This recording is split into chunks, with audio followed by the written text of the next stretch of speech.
I am CZ and I'm reviewing these phones from the perspective of a content creator.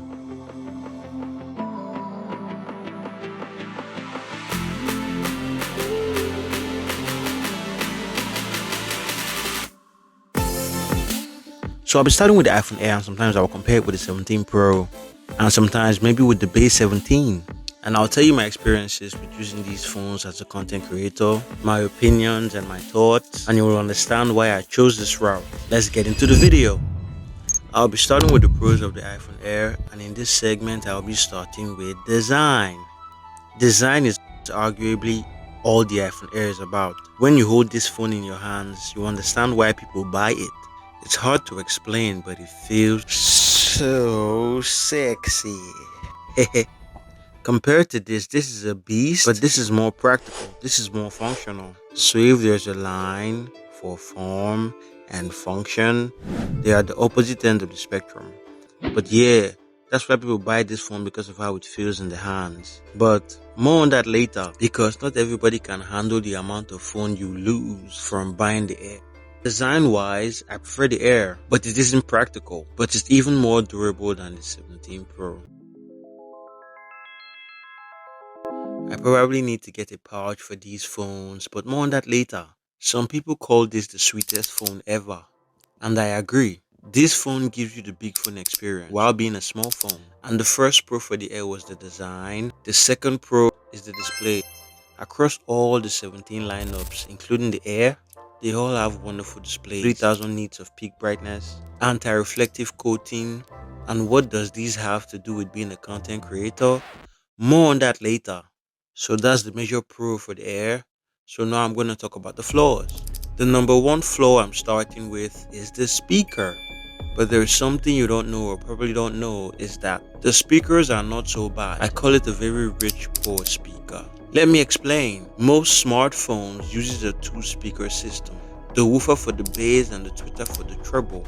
This phone sounds like a rich and tweaked tweeter system. It has just one speaker, so I'm thinking they tweaked the Twitter speaker because it has that rich treble when you're watching videos. That's the most prominent sound with the speaker, treble. So when you're watching YouTube videos, talking head videos, videos with voices, it sounds really good. And they were able to tweak it to give you some depth. But when you want to compare these two speakers, they are on different worlds. And then another con is the battery. The battery performance with the Air is a little bit impressive and very expressive. Let me explain.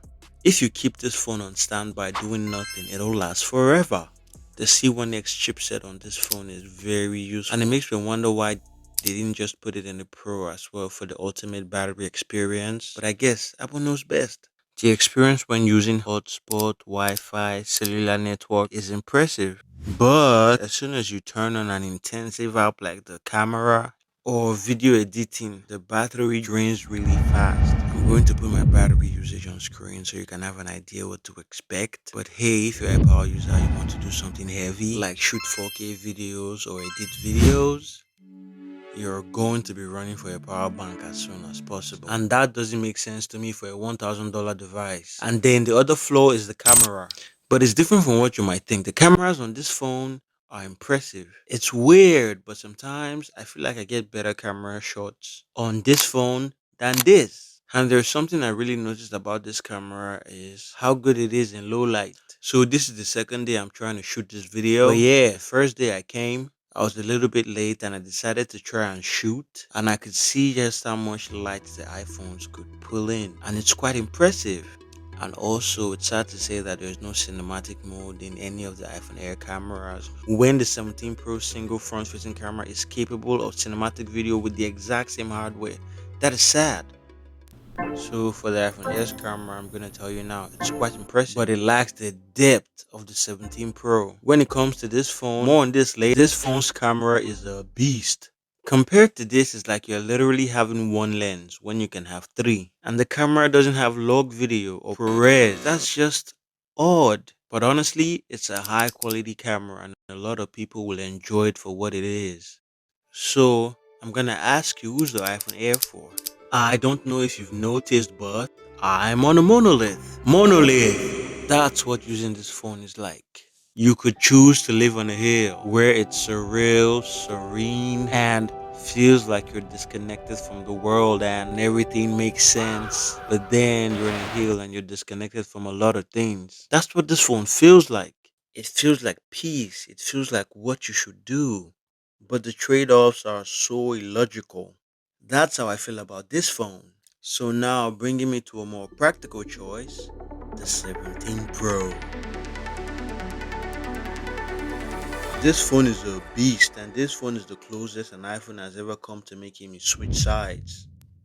And it really got me thinking, why does there have to be sides? The amount of functionality this phone offers is exactly what a professional would need.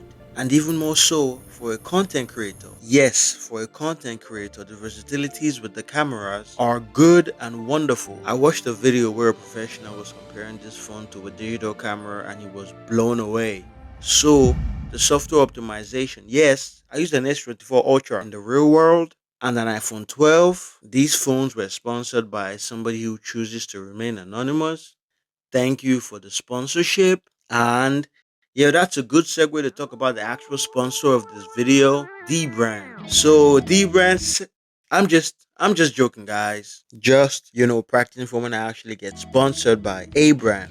And now that I've broken the fourth wall, I'm gonna use this opportunity and tell you guys to please subscribe. Because you guys are watching my videos, but you're not subscribed to the channel. And the subscription would go a long way because we enjoy making these videos. And it's free for you. Yeah, back to the video. So my real world devices are the S24 Ultra and the iPhone 12.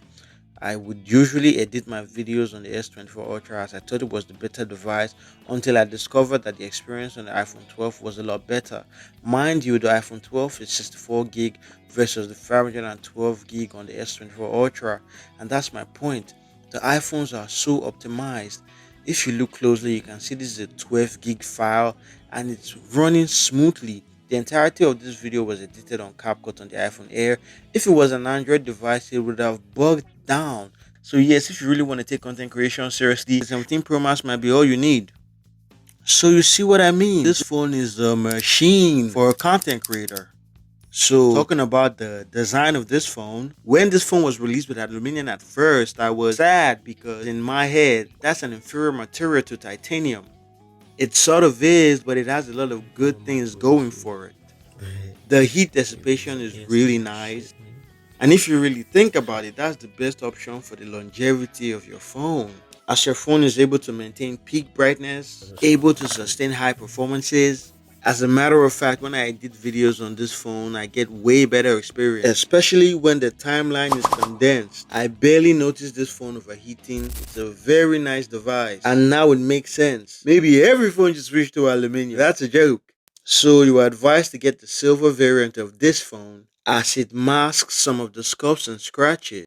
But aside from that, it's hard to find flaws with this phone. This phone is wonderful. Another con for the Air is the fact that it doesn't have USB 3.0. You can't connect things like the microphone to your iPhone Air, but you can connect it to the Pro. And something I also noticed about this phone is the speakers. The speakers are lovely. I compared it to the speaker on my S24 Ultra. Though that speaker is louder, this is richer. Makes me wonder what it feels like on the 17 Pro Max. So I want to know what you guys think because I know you guys are definitely using these phones or probably thinking of buying one or both.